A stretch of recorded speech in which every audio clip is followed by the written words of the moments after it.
মানুষের কোন কর্মের কারণে বাড়িতে কন্যা সন্তানের জন্ম হয় জানেন? কি বলেছেন গীতায় শ্রীকৃষ্ণ? এই প্রসঙ্গে গীতায় বলা ভগবান শ্রীকৃষ্ণের কথা শুনলে অবাক হয়ে যাবেন আপনিও।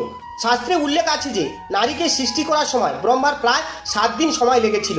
কারণ নারীর ভার বহন করা সহজ কাজ নয়। মনে করা হয় যে বাড়িতে কন্যা সন্তান জন্ম নেয় সেই বাড়ির মানুষেরা অত্যন্ত ভাগ্যবান হয়।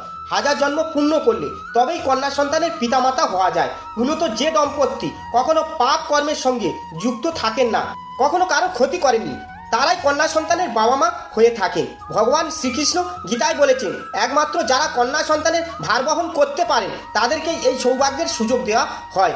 সেই ভার শুধু আর্থিক দিক থেকে নয়, সমস্ত রকম দিক থেকেই হয়। নানান সমস্যা থাকার পরেও যদি আপনি আপনার কন্যা সন্তানকে সঠিকভাবে লালন পালন করতে পারেন তাহলে খুব সহজেই ভগবানের আশীর্বাদ লাভ করতে পারবেন। ভিডিওটি ভালো লাগলে অবশ্যই কমেন্টে জয় শ্রীকৃষ্ণ লিখতে ভুলবেন না।